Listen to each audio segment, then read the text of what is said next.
Good evening, everyone.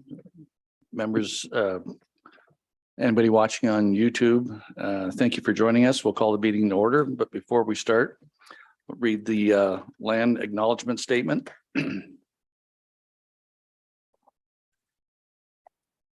We acknowledge that the ground on which we live is the traditional territory of Caldwell First Nation of the Three Fires Confederacy and the original people of Point Pelee and Pelee Island and its surrounding lands and waters, and that of the Huron-Wendat and Wyandot peoples. We recognize and respect the First Nations who are stewards of the land and waters of Turtle Island and who have embraced this stewardship since time immemorial.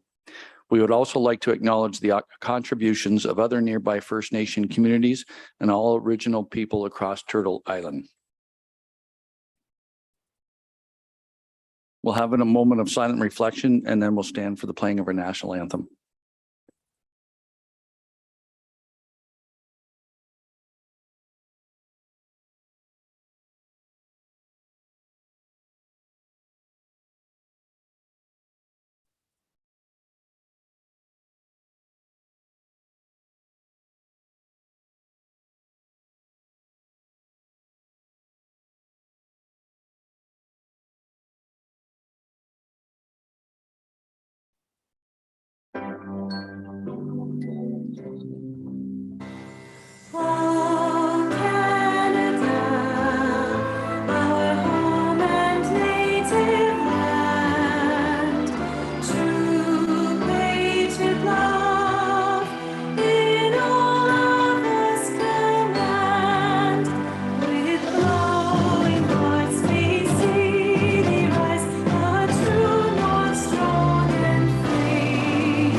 Adoption of agenda, that the August 23rd, 2022 regular council meeting agenda be adopted as presented.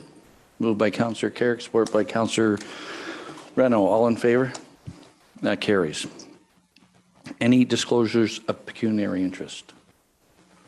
Seeing none, that'll be noted. Adoption of the minutes of the regular meeting of council held August 9th, 2022 be adopted as presented. Councillor Desjardins and Councillor Dicho Spagnolo. All in favor? That carries. Thank you. Mayor's comments, just a couple. They're good ones. Good evening, everyone. I'd like to start by extending my congratulations to Deputy Mayor Meloche, soon to be Mayor Meloche, who's been acclaimed as mayor for the next term of council.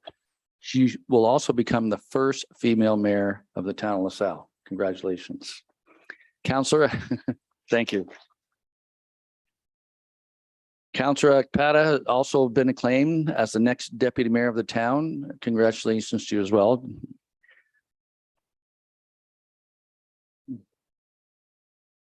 Holding a position on council is a very rewarding way to give back to the community. Best wishes to all of council candidates who are stepping up to represent our town in the upcoming election. Remember to vote on October 24th because your vote matters. The LaSalle Night Market is happening this coming Sunday, August 28th from 4 p.m. to 8 p.m. We hope to see you there. It's been a successful and well-attended summer event.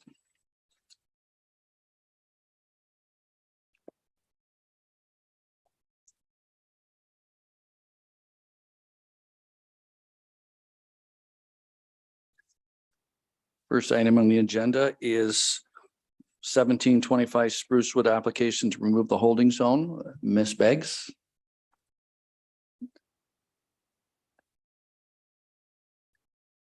Mr. Curtis, I'll call you up when your time's ready, okay? I'll call you when it's ready. Thank you, Mr. Mayor and members of council. Tonight we have a public meeting pursuant to the removal of a holding symbol at 1725 Sprucewood. The purpose of the meeting is to notify the public and receive comments back from the public in terms of the development application. And the development being proposed at this location is a 3-story mixed-use building. The development includes 12 units in total. 2 of those units are on the main floor and the additional 10 units are on subsequent floors with a commercial component on the main floor as well. The property is designated town center in the town's official plan and is zoned Town Center 1 in the Town of LaSalle zoning bylaw. The development being proposed complies with the planning and land use planning documents for the municipality. The development also includes acquisition of some municipal property. It includes acquisition of the alley that's to the south of the parcel, as well as a portion of the Lorne Avenue right-of-way. And this acquisition will be reflected in the site plan agreement that gets registered on title to the development of the property. So we've received some preliminary comments back from some neighbors, which I'm sure you'll hear tonight. So insofar as there are some concerns related to the easterly abutting property as well as the westerly abutting property as it relates to buffering, whether it be through fencing or landscaping. And we have had some preliminary conversations with the developer who suggests that he's willing to include any of those elements that help to mitigate the impact of his development proposal on adjacent properties. So the municipality will be requiring that as part of the site plan agreement.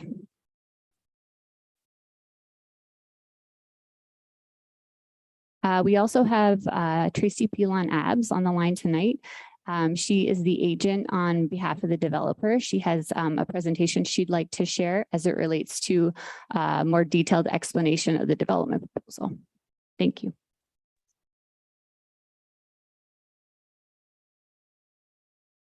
Welcome, Tracy. Thank you very much. Through you, Mr. Mayor, I will walk through your presentation that's on your screen. My name is Tracy Pilon-Abs of Pilon-Abs Inc. I'm a planning consultant representing the applicant. Sorry, do you want me to share the screen? Oh, you got it. Great, thanks. So the property is at 1725 Sprucewood Avenue. Next slide. So the subject property is highlighted in red. It's 1725. It's on the sort of the south side of Sprucewood Avenue, east of Norman Boulevard. It shows here on the GIS system that it's taken into consideration the parcel fronting Sprucewood Avenue, a former alleyway, the parcel in the back, and then the additional parcel that's being acquired by the municipality. Next screen. So this shows more specifically the survey of the property where there is an existing structure that will be removed. And then the additional lands are south of this. It's that parcel of Lorne Avenue that is being requested to be purchased by the municipality. Next screen.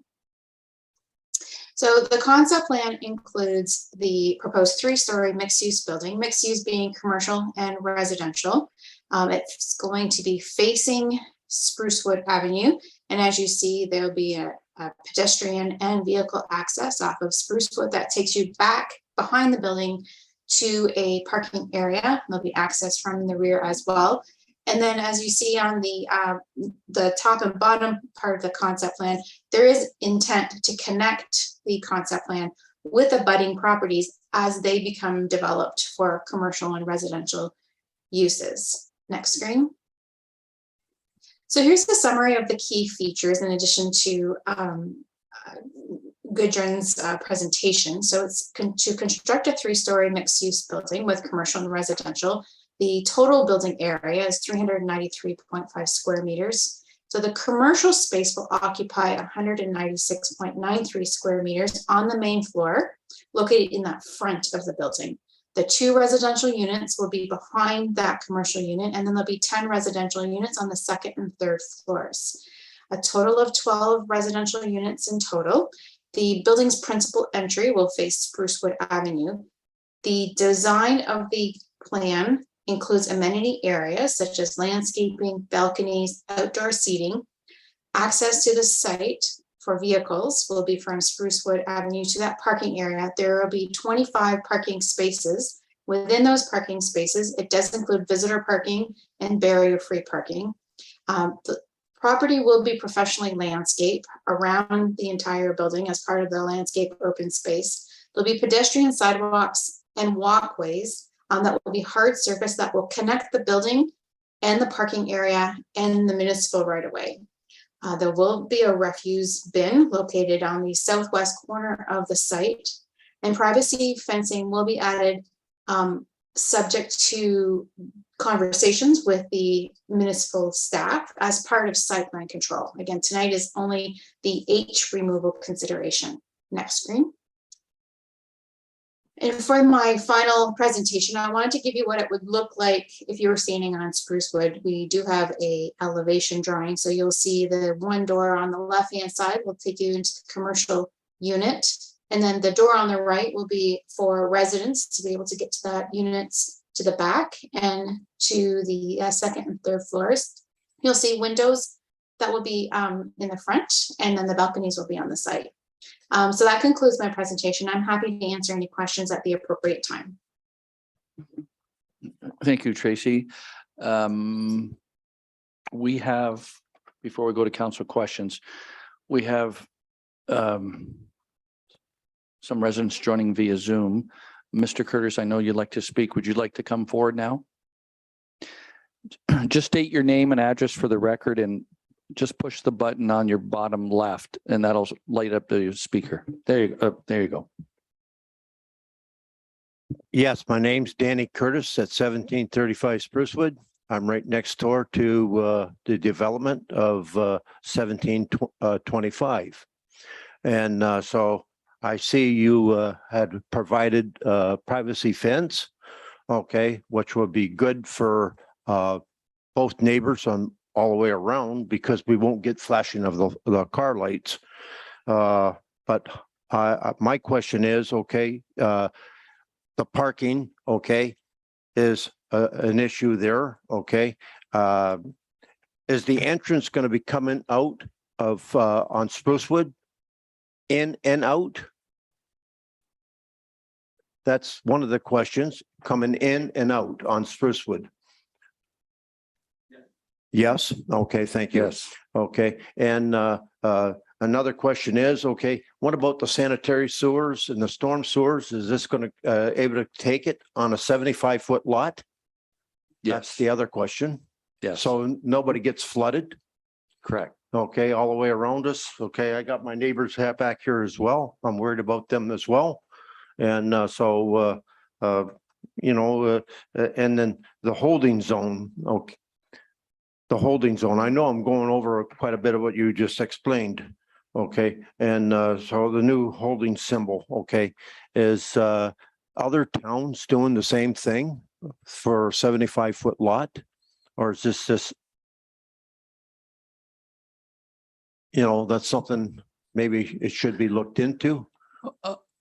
You've asked a few questions, so we're just going to pause. So Jonathan, I said yes on this. On Well, the sewer, only the town can make that decision, not me. okay. We'll have Jonathan and maybe Goodwin answer a couple of your questions. Yes, from both a sanitary and storm capacity situation, everything is fine. Oh, well, okay. And then Mr. Curtis, Ms. Beggs will answer your question in relation to what other municipalities are doing. Okay. Thank you through you, Mr. Mayor. This process that we're undertaking with the removal of the holding provision is consistent with what other municipalities typically do. And it's in accordance with the requirements under the Planning Act. Well, we won't have to purchase any part of that road allowance, okay, at this time? None of us? You don't have to purchase at any. Okay, and it just at any be time. for future use for us. Yes. Oh, thank you.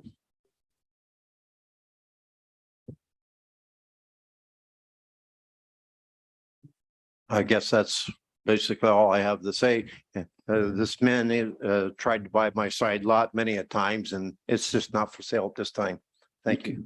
Thank you, Mr. Curtis. Is there anyone in the audience who'd like to speak? If you want to, please come forward. Just state your name and address for the record, please. Oh, Chris Perry. I am with my father, Frank Parko. He's at 1620 Normandy. So our concern, his concern, so we're the property directly behind and over one. If you go to your site plan map, it'll be on there. The property directly behind 1620, there's a little odd shaped piece of property there. Currently, Mr. Curtis and Mr. Parko share a responsibility for cutting that property. Is there any concern accessing that property? I know there'll be a fence there.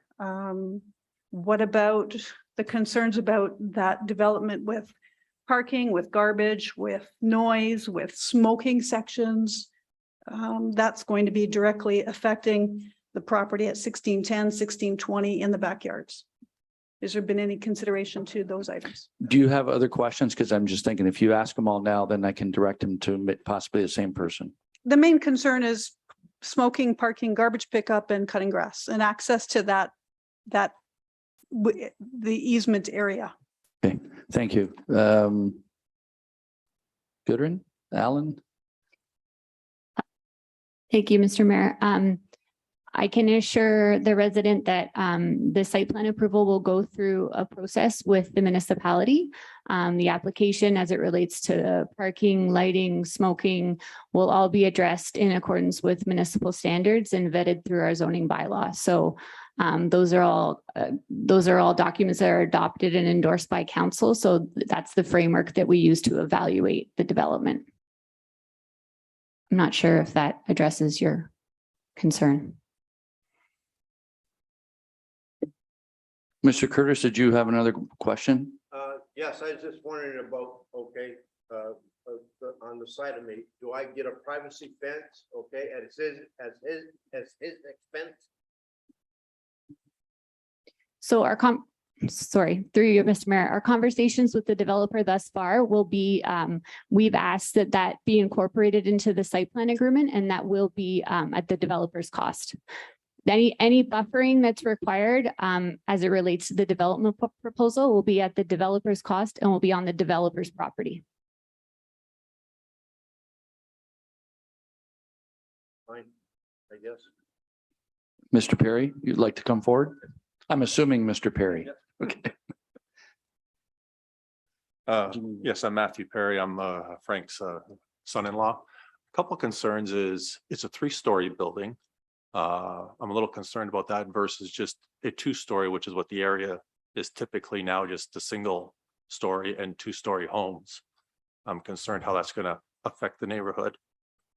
The other issue is you're going to be putting 12 units plus a whole bunch of commercial garbage right on the corner of my father-in-law's property, which is going to stink in the summer. It's going to attract rats and skunks and all that kind of stuff.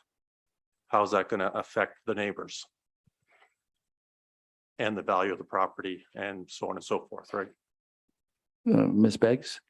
Through you, Mr. Mayor, as part of the site plan approval process, we will be requiring a garbage enclosure, and the garbage location will be cited in an appropriate spot that administration approves.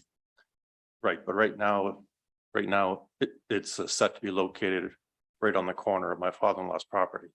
And we all know that unless you have a fully enclosed area, it's going to attract rats and skunks and raccoons, which we currently don't have in the area, right?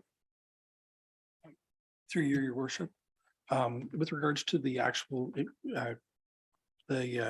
closure that you're referring to as for the garbage, I believe what the applicant is actually applying for, proposing, is actually a ground bin.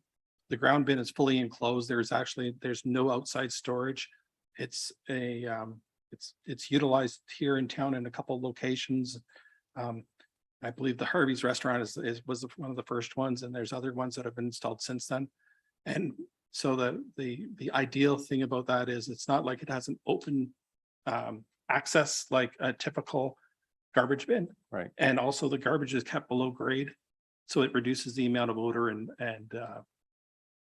issues that we have with abutting residents. So they have been a very effective way of dealing with the issue of garbage. Okay, so you're using the latest technology so as not to affect the to- neighbors. To reduce the impact. Again, I'm concerned that if I wanted to add on to my house, I'm only allowed to go up 2 stories because that's what the neighborhoods allow, right? So why are we allowing a 3-story residence here? Ms. Beggs? Through you, Mr. Mayor. So the zoning, the TC1 zoning that's allowed for in that area allows as high as 10 stories. Right. Which wouldn't be appropriate, I wouldn't think, on a 75-foot lot, but yeah. We would evaluate the appropriateness of it, but that's what the current zoning is permitting. Okay, so then after the place is built and the people move in and we find out that there's an issue with the garbage, then what happens at that point? Assuming there is an issue. There may not be, but if there is, then what happens? If you have an issue, a bylaw Odor. issue, Rodents, you know, so on and so forth. those concerns can go through our bylaw enforcement office.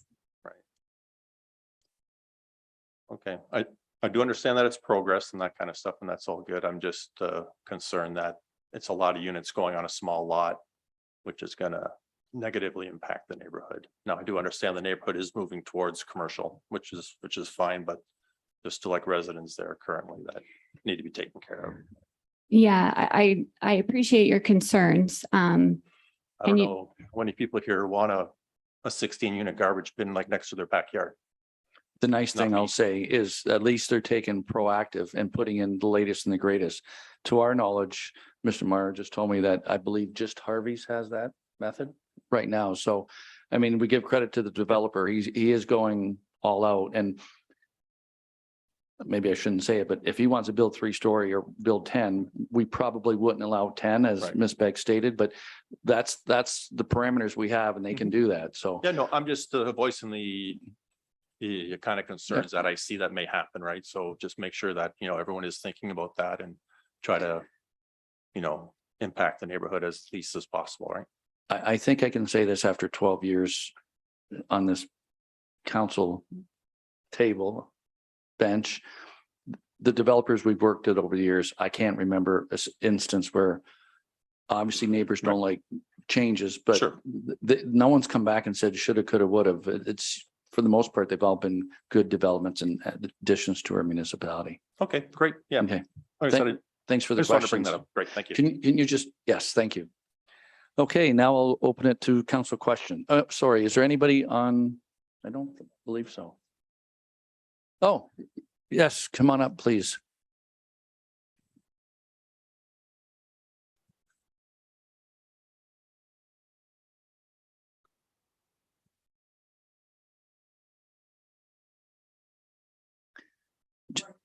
Can you push that button at the bottom and state your name and address, please, for the record? Frank Parko, 1620 Normandy Street. Okay, thank you. I've been a resident there since 1964. My concern is the property immediately behind myself and Mr. Curtis behind me. It's my understanding that if the proposal is approved, the developer will get all the land from Sprucewood all the way to my neighbor on my left, Giacomo Rivera. Now that blocks in a piece of parcel of land, which is formerly, or which is currently Lawrence Street. What is the town proposing to do with that landlocked piece of land? It has to be maintained, the grass has to be cut, weeds have to be cut. And Mr. Rivera and I and Mr. Curtis have been generally agreeing that we keep it cut down over all these years. But now that it's going to become landlocked, what will the town do with that piece of property? That's a good question.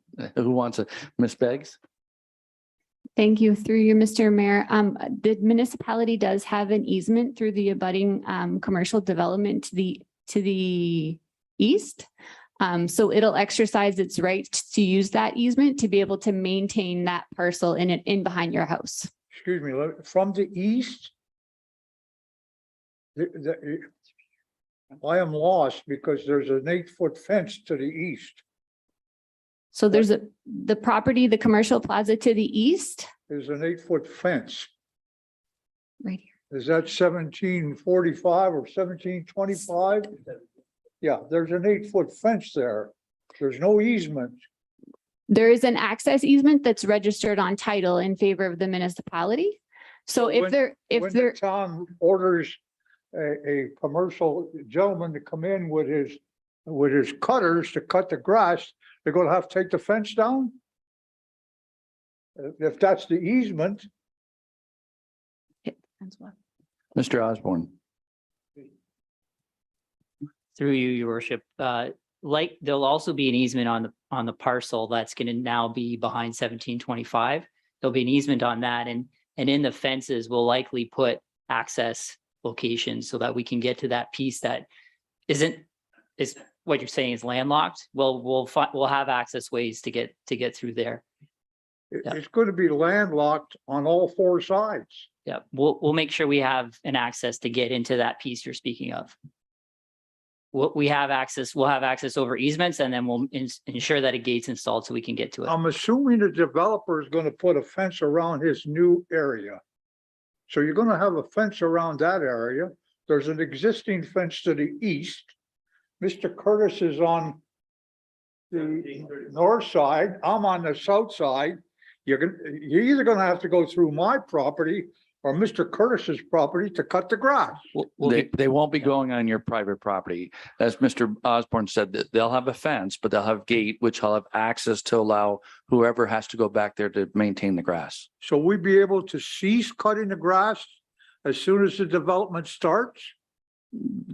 Because you're gonna bring in somebody to cut the grass? By the law, you don't have to cut the grass now, but you're doing us a favor and you're maintaining the property that you have access And to. we're also keeping the rodents and That's right. all that stuff away by keeping the grass. But it'll be up to you when you want to stop cutting your grass between you, We Mr. don't Curtis. and want to your- stop. That's the issue.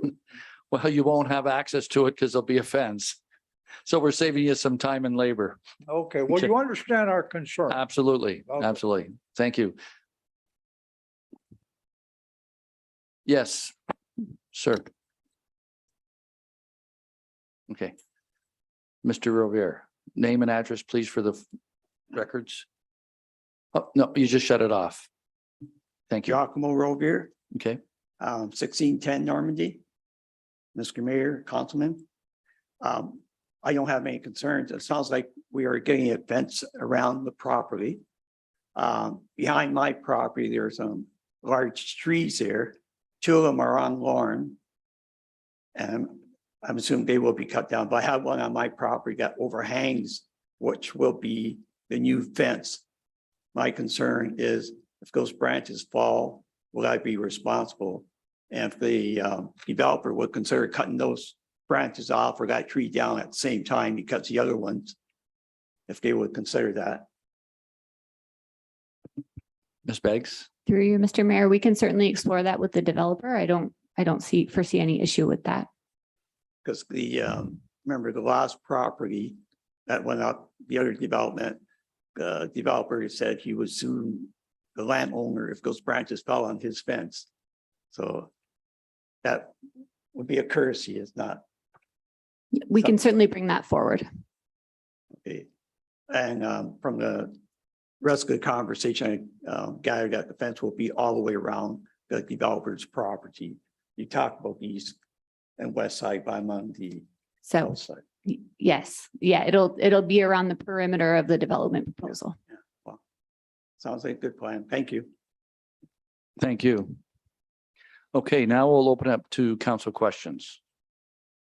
If any, Councilor DeSharley. You, through you to, probably our developers, contact, will there be, this is going to be a 3-story building. Is there an elevator to make these apartments accessible?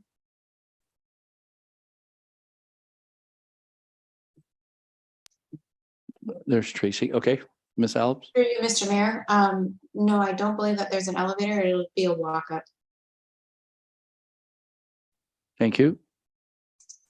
Any other council questions? Councilor Reno, then Deputy Mayor Malash. Thank you, Your Worship. Not so much a question of anybody, just a comment in general. This is a tricky situation because we are in a new official plan a few years ago. This area, which, you know, like many areas in the town, were all homes at one point. Eventually things move and eventually things change.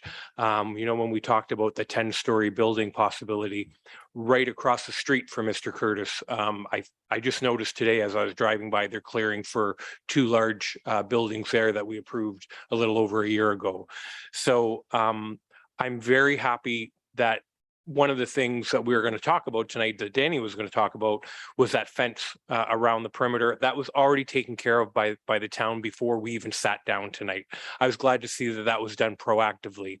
I'm also very happy to hear about the garbage being done proactively as well, because again, we've seen all kinds of proponents come before us in the past. Not often do they want to do the absolute best or the newest thing for the people beside them. So hats off to the developer and the team at LaSalle for getting that for you as well. But unfortunately, in the end, it is a commercial zone. So there will be more commercial buildings in the future. And I'm just glad that we were able to mitigate those types of issues. And then again, we have to trust in site plan control now for things like any smoking areas or anything like that. They're going to take care of that. And I will say that I do trust they will take care of that, because I've seen many things in the past that have come back and have been done even better the second time around. So just a few comments. Thank you very much. Deputy Mayor Milosh. Thank you very much. Through you to, I would say maybe, I don't know who goes to. Let's see, that piece of land that they're talking is landlocked. Is it disposable at this time? Is this something we've considered selling? Because it truly is a landlocked, it's a pointless piece of land at this point. No one's going to be able to use it. So what's our intention for it? Ms. Beggs. Thank you, Mr. Mayor. So part of our recommendation tonight is to request that that portion of the Lorne Avenue right-of-way be deemed surplus. And then in essence, you're right, it has a portion on either side. And it's our intention, as Councillor Reno has highlighted, as this area goes to redevelop, those additional portions of Lorne Avenue right away will be consolidated with the abutting parcels to form, more comprehensive development pieces that can come forward as part of applications within that town center zone. Thank you very much. Okay, Council, we have a record. Councillor Carrick. Just around the height, I guess. So the 3 stories, I mean, could have easily been 4, 5, 6, 7, 8, 9, 10. So I'm comfortable with what's been transpired to this point, because we've gone through this just down the road here with heights and within the bylaw, so many meters high the building has to be, and right across the street is 5 stories going up, if I'm not mistaken. So 6, so 3s. I mean, it might seem a little bit encumbersome right now, but over time, as this builds out, I mean, that's a good fit. That's better 3 than 5 or 6. So I think it's a kind of a win-win for that part of it. So I'm very supportive. And again, the underground garbage, that's awesome. So hopefully it works out the way it's supposed to. Maybe I should have said this at the beginning, but we're only here to change the holding zone. It's not really a site plan meeting, but we answered the questions and opened it up to everyone. So we have a recommendation before us, council members, moved by Deputy Mayor Milosh, support Councillor Reno. All in favor? Against? Carries unanimously. Thank you. And thank you for the questions you brought forward. You can stay for the remainder of council meeting if you like. Consent agenda, motion approved. We're not there yet. Vollmer, jumping ahead. Vollmer concession operations. Ms. Finero, I almost cut you out of the meeting. Thank you. Good evening, your worship and members of council. The report before you is seeking a resolution to enter into a trial agreement with M&M Concessions to operate the indoor concession at the Vollmer Center. M&M Concessions has operated at local arenas for more than 10 years. And they currently operate in the town of Essex and in the town of Amherstburg. They are proposing to operate Monday to Sunday throughout the peak arena season and will pay a monthly rental fee for use of the concession. It is anticipated that contracting the service out will reduce future costs and create internal operational efficiencies in the Culture and Recreation Department. And I'm available should there be any questions. Council questions? Seeing none, we have a recommendation. Moved by Councillor Aditio Spagnolo, support Councillor Akpata. All in favor? That carries. Thank you. Volmer security measures. Ms. Finaro. Thank you, Your Worship and members of council. The purpose of this report is to provide an update with respect to security measures at the Volmer in light of the various incidents that occurred in the 2021-2022 arena season. We have obtained the services of Johnson Security Solutions on a trial basis for the 2022-23 arena season. As council is aware, this company is familiar with town facilities, our policies and procedures, and administration is confident in their abilities based on their past performance to meet our security needs at the Volmer. One security guard will be on duty during peak hours. And I should note that the hours outlined at the time of writing this report have changed slightly, and they likely will be altered again as we work through the needs throughout the season. Having this security guard on duty, they will monitor the dressing room hallways and conduct facility patrols and help to enforce the rules that are outlined in the R Zone Respect and Responsibility Policy, which is attached to this report. The cost for this is approximately $57,000 for the whole arena season, and it will be offset by the funds that were received from a Canada Summer Jobs Wage Subsidy Grant that was used to subsidize program staff wages over the summer.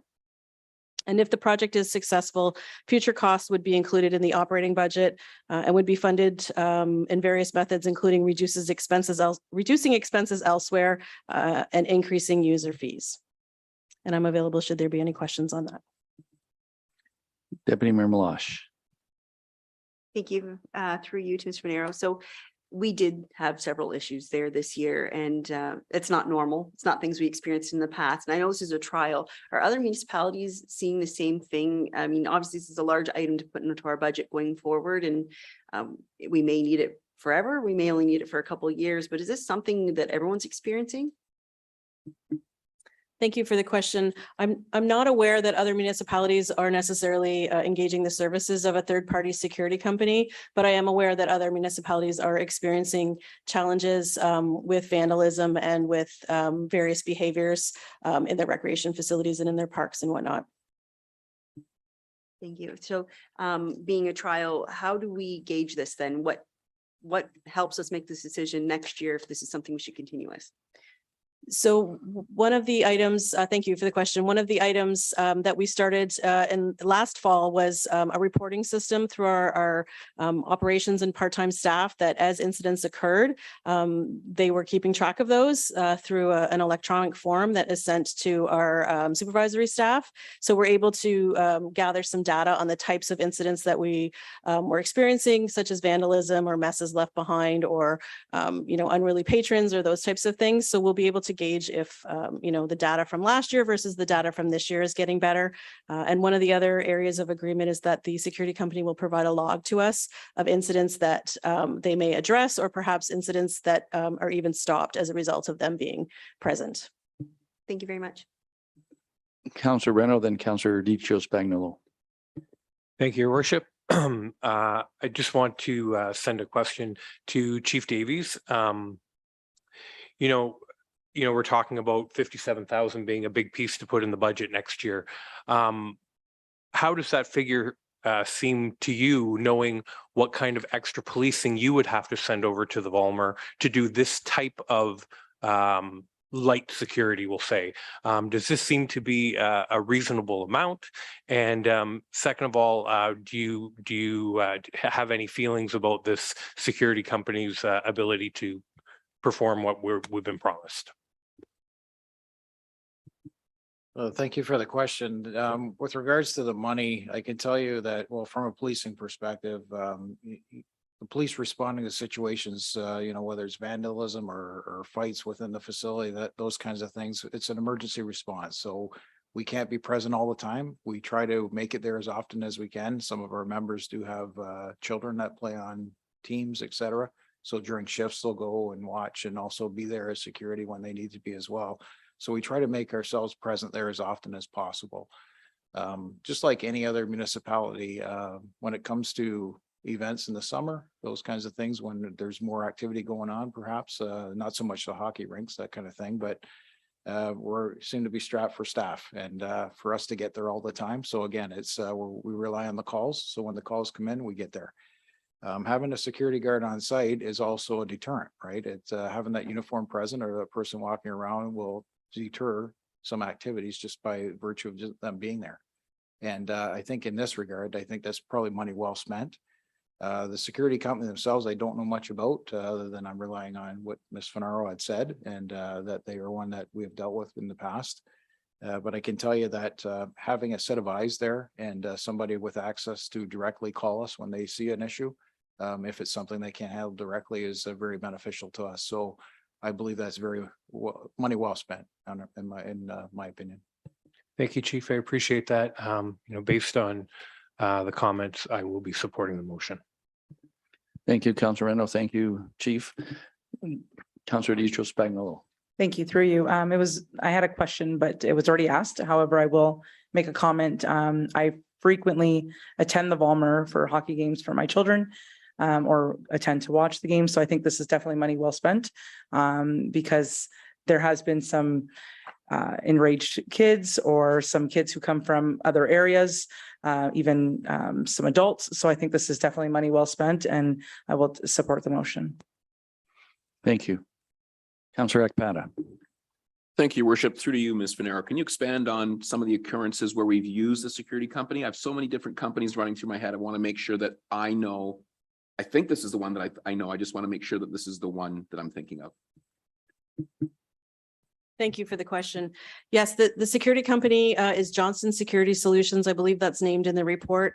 They worked with us at the Volmer during the vaccine mandates to help and assist with checking vaccines. And they were also the security company that was on site during the Strawberry Festival this year.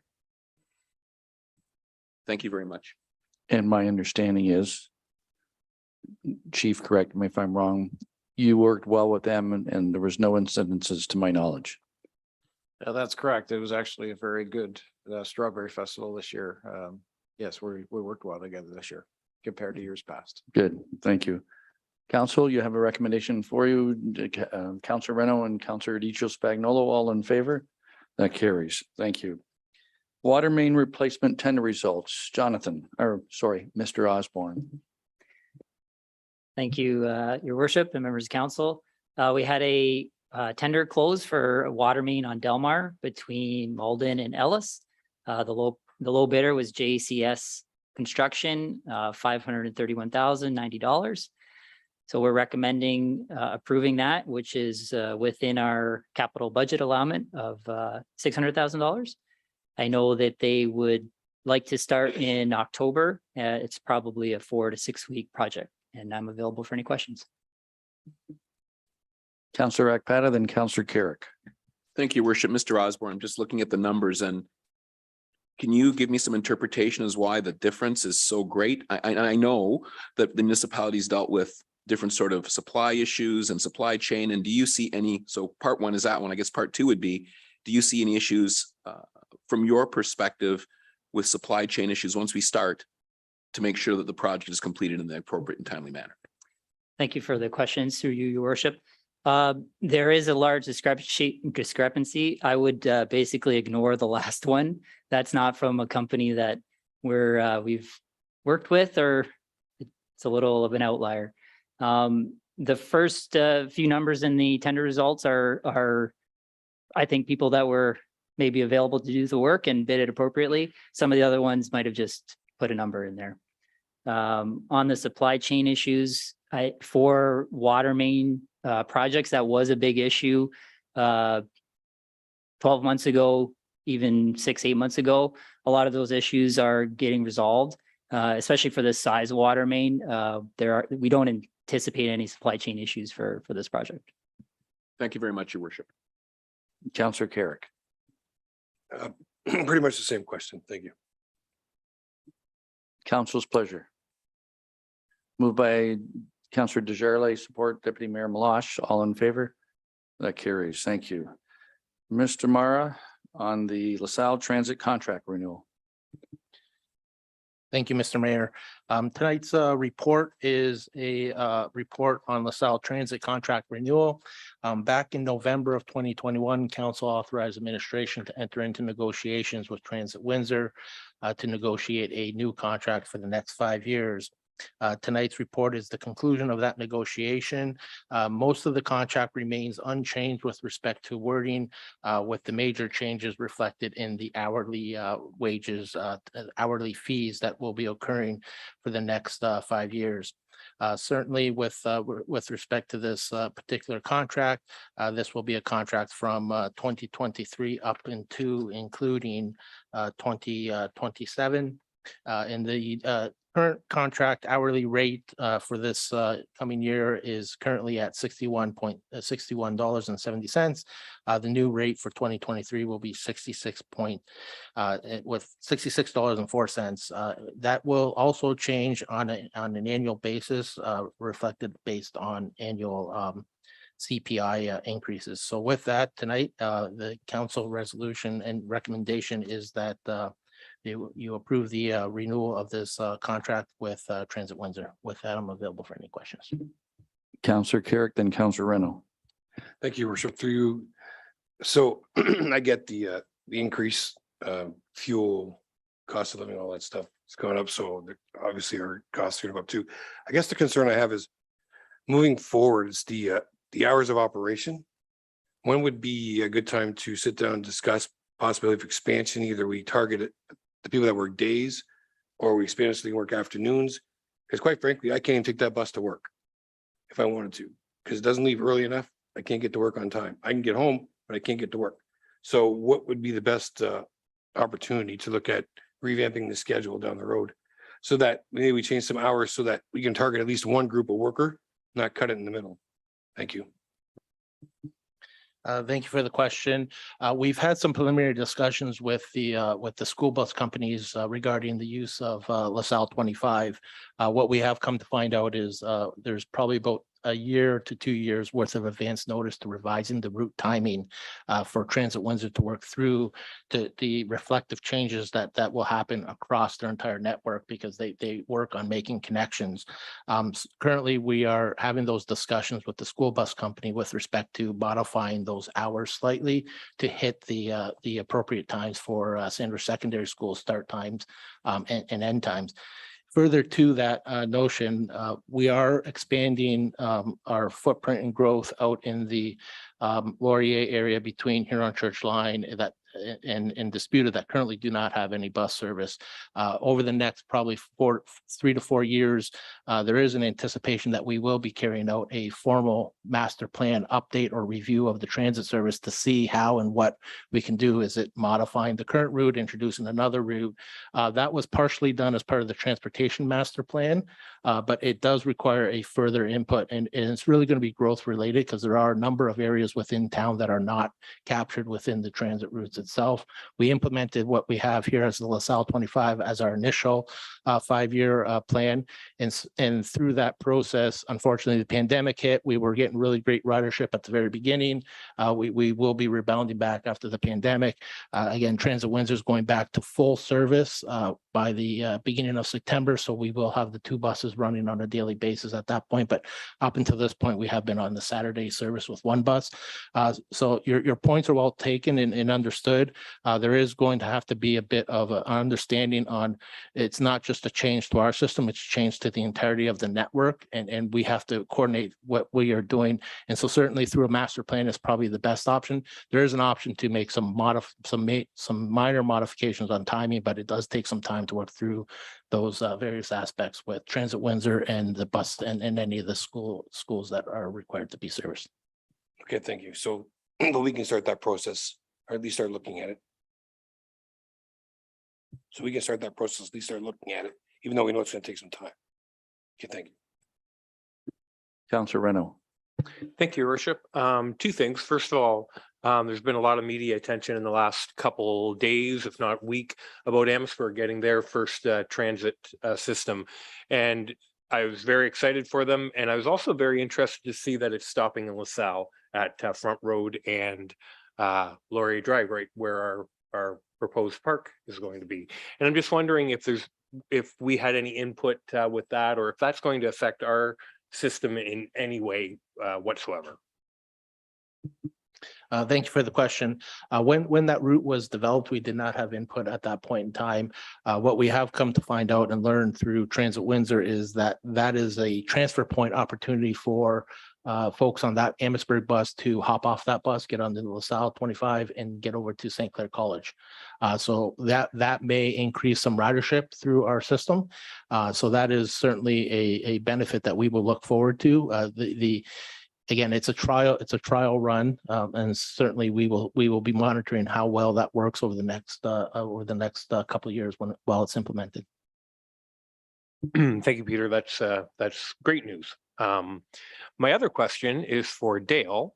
Dale, could you just remind us a little bit, with the last provincial election, there's a lot of talk about gas taxes being taken away, being put back in, being reduced and all that. And I always wondered at the back of my mind, how does that affect the municipality? Because we rely on some of those taxes. And I think we rely more on the federal taxes than the provincial.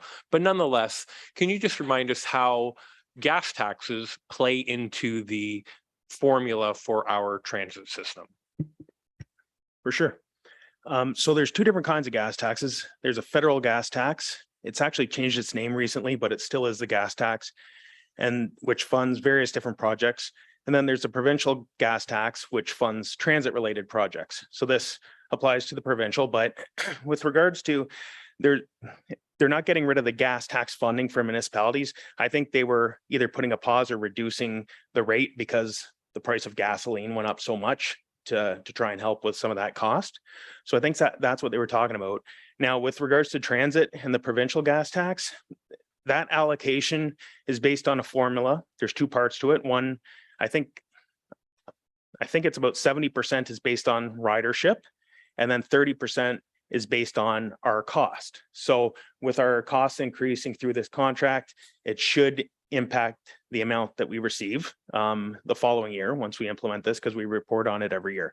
So across the province, ridership is down because of COVID, but as that begins to rebound, that will be factored in, and then also as our costs increase. So I wouldn't expect our amount of funding to change drastically, but we'll keep council aware of any funding changes that we receive. And, with the price of gasoline going up, I would expect there to be a higher amount of dollars to allocate to the various municipalities for transit and other projects. Thank you, Dale. Any other questions? Recommendation before you? Moved by Councillor Desjardins, support by Councillor Carrick. All in favor? That carries. Thank you. Mr. Osborne, extending the bench advertising agreement.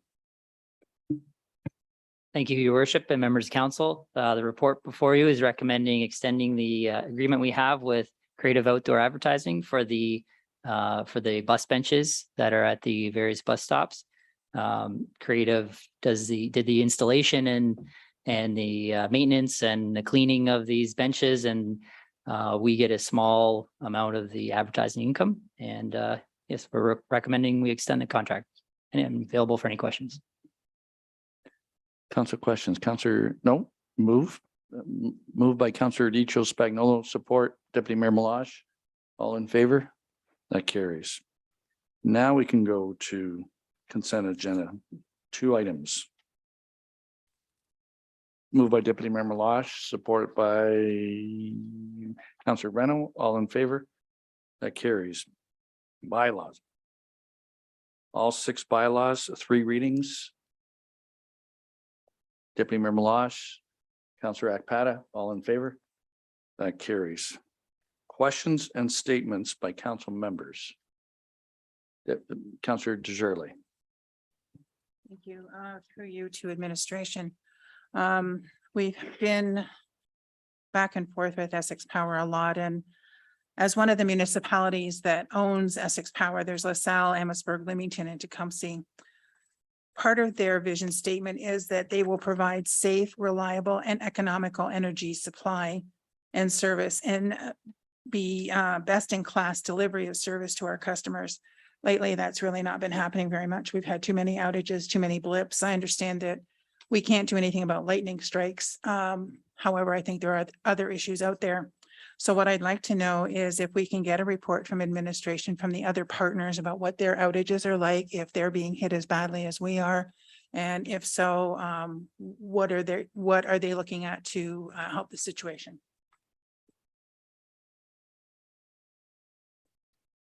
I can't answer that, but I can tell you that sitting on the board, it's a lot more complicated than a yes or no or a tree branch.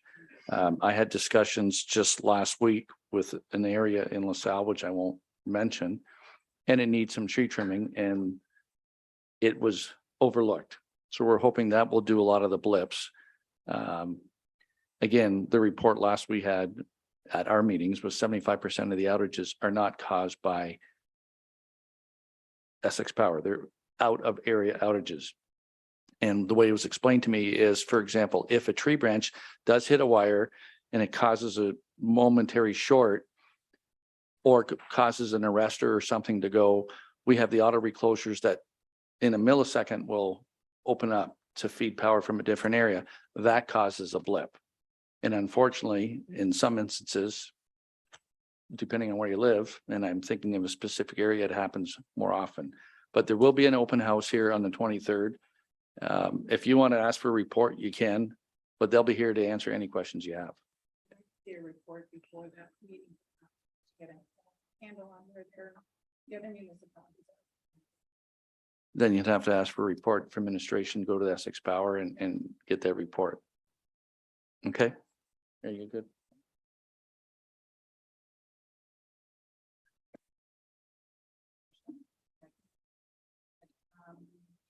Administration should prepare a report with our other power partners about their outages and their considerations with us. Support by Councillor Reno. All in favor? That carries. Thank you. Any other questions? Deputy Mayor Malash. Sorry, I just can't open my email right now. I just want to confirm the date of that Essex Power meeting. 23rd. It's September. September 20th. Yeah. Okay, so September 20th. Okay, thank you.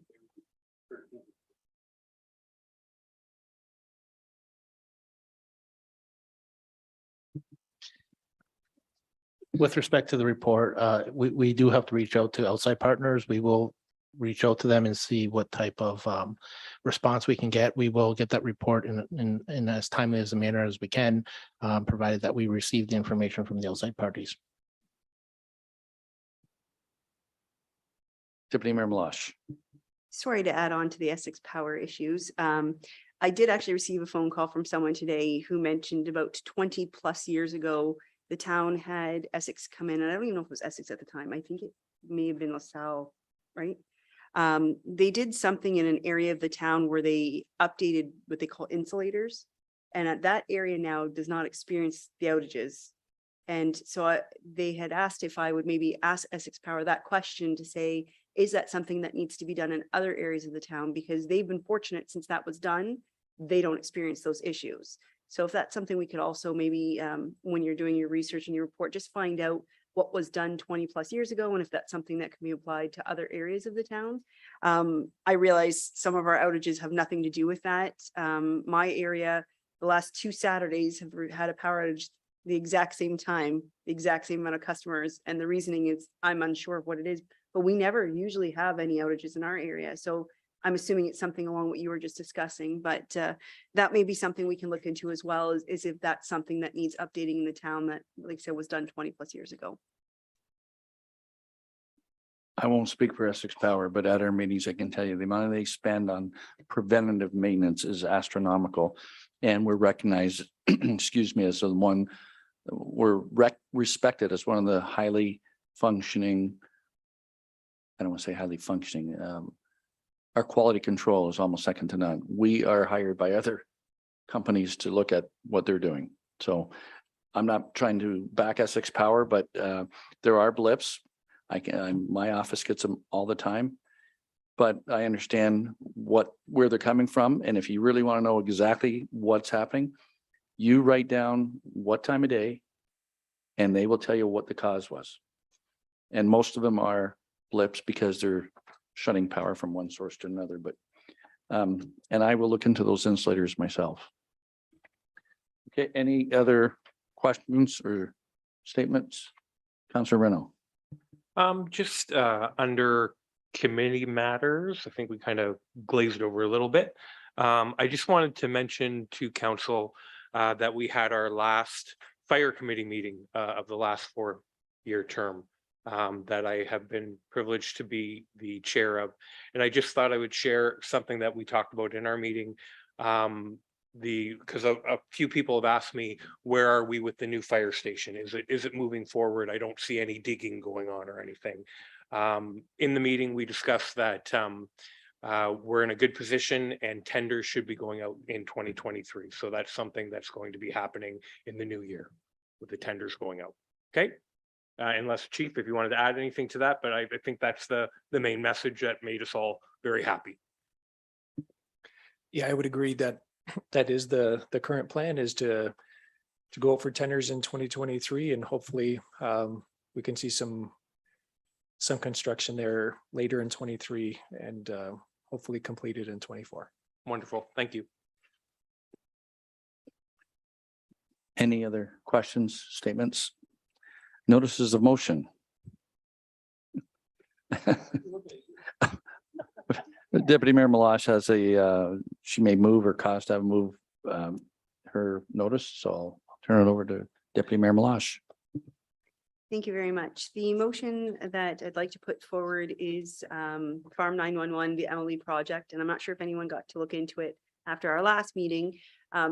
We are obviously a very different municipality than Amherstburg and Essex, where they have more rural properties, but we do still have some properties in the town that are vacant or farmland that don't necessarily have addresses. And even if it means saving one life or doing something to prevent anything serious from happening, I think it's something we need to look into. I think the one thing in the motion that was put forward that I've researched more myself is what the Farm 911 is looking for is that the town just gives an address to that property. We're not actually creating those signs. The Farm 911, you would submit those requests and it would be a similar looking sign to what they create. So that's my understanding of how this project would work. But again, I realize that this is more beneficial to some of those larger municipalities with more rural property, but we still do have that in the town. So I'd like to see us move ahead with this type of a project. Moved by Deputy Mayor Malash. Support. Councillor Desjardins. Discussion on the motion. All in favor? That carries.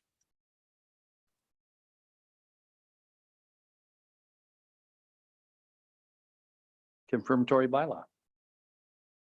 All three readings, Councillor Reno and Deputy Mayor Malash, all in favor? That carries. We have our schedule of meetings. Thank you, viewing audience. Meeting adjourned.